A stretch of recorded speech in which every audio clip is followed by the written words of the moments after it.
स्वागत है आपका थ्रोबैक वीडियो ईयर 2022 और इस वीडियो को मैंने टाइटल दिया है इको फ्रेंडली मिट्टी का चूल्हा, जुड़ाव और सुकून। कुछ बातें, कुछ गप्पे और मीठी मीठी यादें। आइए देखें पहले थोड़ा टीजर वीडियो। सीखनी भी चाहिए भाभी। उसको आना चाहिए तभी उसकी शादी होगी, नहीं तो नहीं। हाँ। उसको चूल्हा जलाना नहीं आता होगा तो हेमा भाभी ने भी बनाया है ये। से थोड़ा सा टूट गया था तो इसको आज हम एकदम नया बना रहे हैं। Welcome to Happiness with Hema. If you're somebody new to my channel, don't forget to like, subscribe and share and extend your loving support. So चलिए बढ़ते हैं इस वीडियो की तरफ। इस वक्त मैं हूँ कुंडा काशीपुर में, जो कि उत्तराखंड में है, अपने घर में। अपने घर के तालाब से ये मिट्टी बीनते हुए, क्योंकि गांव में जब चूल्हा थोड़ा खराब हो जाता है तो हम नया नहीं खरीदते बल्कि उसे खुद ठीक करते हैं। इसके लिए ये चिकनी मिट्टी तालाब से मैं लेके जा रही हूँ। ये मिट्टी मजबूत होती है और चूल्हे को लंबे समय तक टिकाऊ बनाती है। और मेरे साथ है राखी, ये हमारे घर में हाउस हेल्प है और देखो कितनी खूबसूरत लग रही है इस गुलाबी साड़ी में। और अपनी बाहर की रसोई में मैं रेडी हूँ। ये चूल्हा हमारा थोड़ा टूट गया था तो इसको आज हम थोड़ा सा ठीक कर रहे हैं। यहाँ मैं मेंशन कर रही हूँ कि राखी, जो हमारे घर में बहुत टाइम से हाउस हेल्प हैं, हमारी सेवा करती हैं, वो आज मुझे सुपरवाइज कर रही हैं, मुझे बता रही हैं। मैं उनसे काफ़ी चीज़ें सीख रही हूँ कि किस तरह से चूल्हे को लिपाई करना है, उसकी को ठीक करना है। ये है हमारी बाहर की रसोई और चूल्हा, और इस चूल्हे की आज हम करेंगे मरम्मत। गांव की सादी ज़िंदगी का बहुत मज़ा होता है। यहाँ पे छोटी छोटी चीज़ों का हम खुद ही हल निकालते हैं, जैसे मिट्टी को गूंथना, चूल्हा सुधारना और अपनी चीज़ों को खुद संभालना। यहाँ हर चीज़ का एक प्यारा सा हल होता है और हम अपने तरीके से चीज़ों को ठीक करना जानते हैं। और ये चीज़ें करते करते हम एक दूसरे के साथ बॉन्ड्स भी बनाते हैं, सीखते भी हैं, शेयर भी करते हैं बहुत सारी चीज़ें गप्पे मारते हुए। चलिए जानते हैं कुछ फन फैक्ट अबाउट मिट्टी के चूल्हे। पहले हर घर में चूल्हा होता था। गैस चूल्हे और इंडक्शन से पहले गांवों में हर घर में मिट्टी का चूल्हा ही होता था। चूल्हे में ना जब खाना बनता है ना तो वो धीरे धीरे बनता है और उसका स्वाद और भी बढ़ जाता है। मिट्टी के चूल्हे का खाना ना और भी टेस्टी होता है, क्योंकि लकड़ी या उपले पर पके हुए खाने का एक अलग ही स्वाद होता है। मिट्टी की खुशबू और धीमी आंच पर रोटी, दाल और सब्जी का स्वाद और भी मज़ेदार बन जाता है। मिट्टी का चूल्हा इको फ्रेंडली भी होता है, ना बिजली की ज़रूरत ना गैस की। इसे बनाने के लिए सिर्फ मिट्टी और पानी चाहिए। जो कुदरती चीज़ें हैं, खराब हो जाए ना तो मिट्टी में ही मिल जाता है, तो कोई भी वेस्टेज नहीं होती। पुराने ज़माने में ना चूल्हे का एक अलग ही सिस्टम था।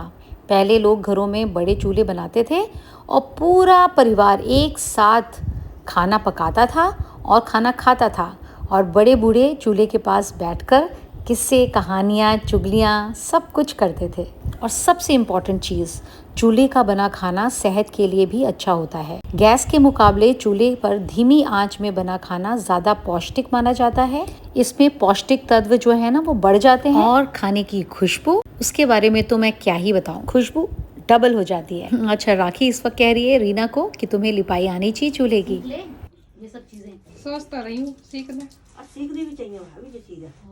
ये चीज़ें किसी टाइम काम दे। मैं राखी की इस बात से बिल्कुल सहमत हूँ, क्योंकि ये छोटी छोटी जो स्किल्स होती हैं, छोटे छोटे काम हमें आने चाहिए ताकि हम इंडिपेंडेंट रहें और कभी भी ज़रूरत पड़े तो कर सकें।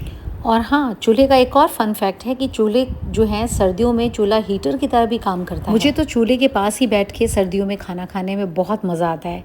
आप खाना भी खाते रहें और हाथ भी सेकते रहें, पूरी बॉडी भी गर्म हो जाती है, और गप्पे भी मारें। मतलब इट्स अ बेस्ट एंटरटेनमेंट। खाना खाते खाते आप बहुत मज़े ले सकते हैं।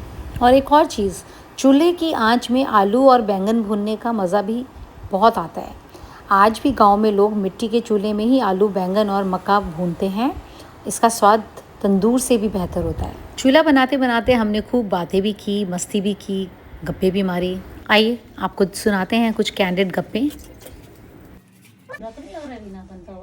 मेरे वाला साइड का अब हटाओ ना कर दो सही। नहीं मैं कर रही हूँ, करने दे मुझे तो। आज मासी का ढंग देखो इनकी। आज तेरी मासी की घरवाली आएगी ना, उसको आना चाहिए तभी उसकी शादी होगी, नहीं तो नहीं। हाँ। उसको चूल्हा जलाना नहीं आता होगा तो है नीलू। राखी ने मेरी बहुत मदद की, मुझे काफ़ी सिखाया और बहुत मज़े से हमने इस चूल्हे को पूरा किया, कंप्लीट किया।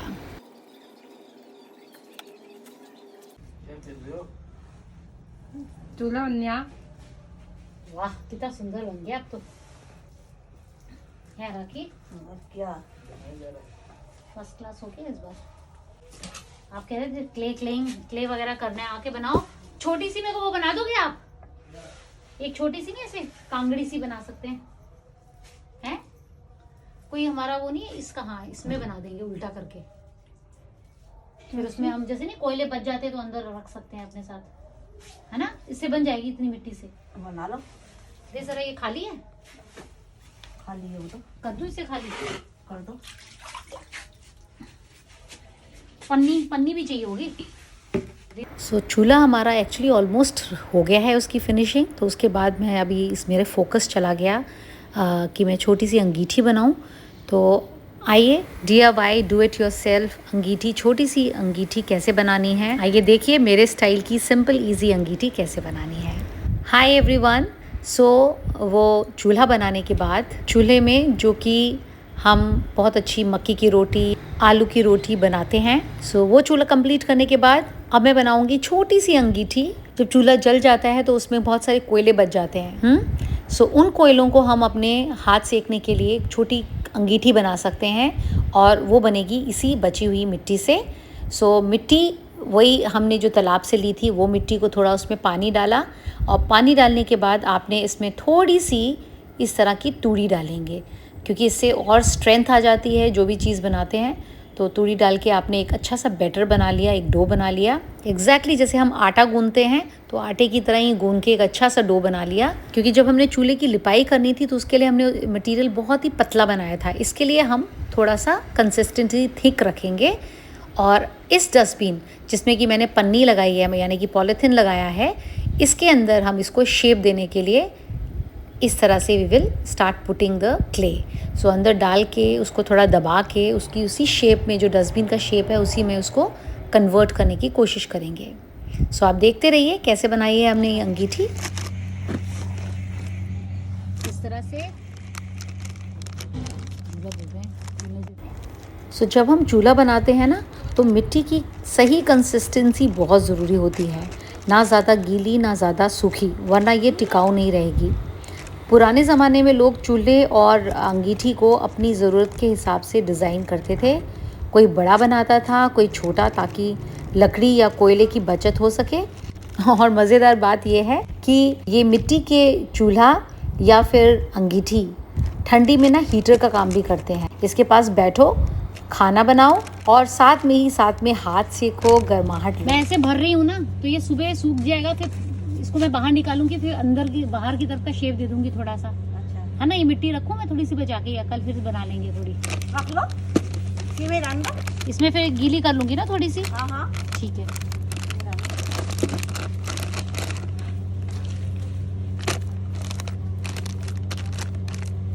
सो राखी के साथ मैंने थोड़ा सा डिस्कशन किया और उसके सजेशन के हिसाब से पहले मैं इसकी ये डस्टबिन के अंदर की एक लेयर करूँगी और फिर जब ये सूख जाएगा तो मैं इसको बाहर निकाल के जो इसकी बाहर की पॉलीथिन का एक लेयर उसको भी मिट्टी में लेपूंगी। सो इस तरह से हमारा ये डस्टबिन जो है वो काम कर रहा है सांचे की तरह हमें अंगीठी बनाने में। छोटी सी कांगड़ी जिसमें हम छोटे मोटे कोयले रख कर अपना हाथ वगैरह सेक सकें।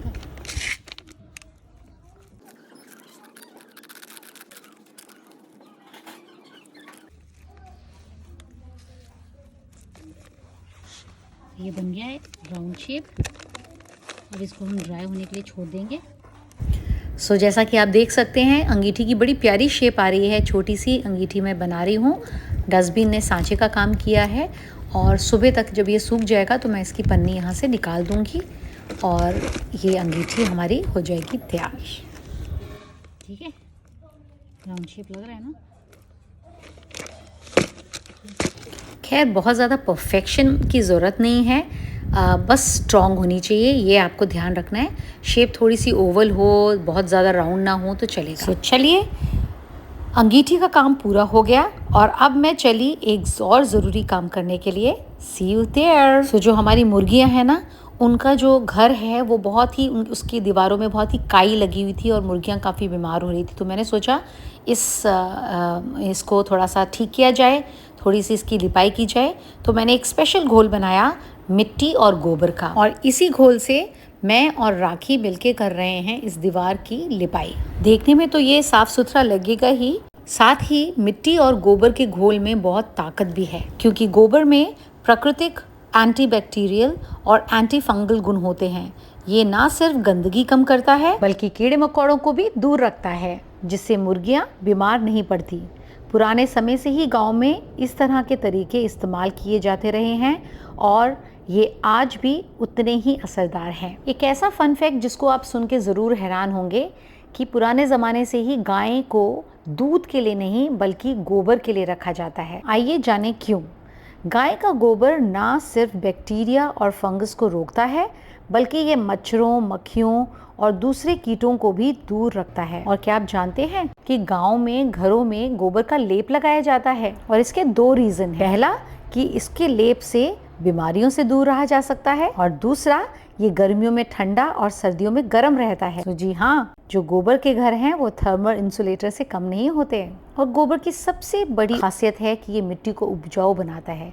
गोबर में नाइट्रोजन, फास्फोरस, पोटेशियम जैसे पौष्टिक तत्व होते हैं जो मिट्टी को उपजाऊ बनाते हैं और उसे फसलों की अच्छी पैदावार में मदद करते हैं। यही वजह है कि इसे जैविक खाद के रूप में भी इस्तेमाल किया जाता है। और हाँ, गोबर को सुखाकर उसके उपले बनाकर उनको जलाने के काम भी इस्तेमाल किया जा सकता है, जिससे कि कम धुआं होता है और ज़्यादा देर तक जलते रहते हैं। और ये अगला पॉइंट तो आपको ज़रूर पता होना चाहिए या जानकारी होनी चाहिए कि धार्मिक मान्यताओं के अनुसार हवन में गाय के गोबर के उपले जलाने से वातावरण शुद्ध होता है, क्योंकि इसमें मौजूद जैविक तत्व हवा को साफ करने में मदद करते हैं। और गोबर से बायोगैस भी बनाई जाती है जो खाना पकाने और बिजली बनाने के लिए इस्तेमाल होती है। हर तरफ से गोबर इको फ्रेंडली होता है। चलिए, मेरा ये काम खत्म हुआ और मुझे बहुत मजा आया इसको करने में। जाने से पहले मैं आपके लिए एक पहेली छोड़ के जा रही हूँ इस फूल के बारे में। क्या आपने ये खूबसूरत फूल देखा है? क्या आपने इस फूल के बारे में सुना है?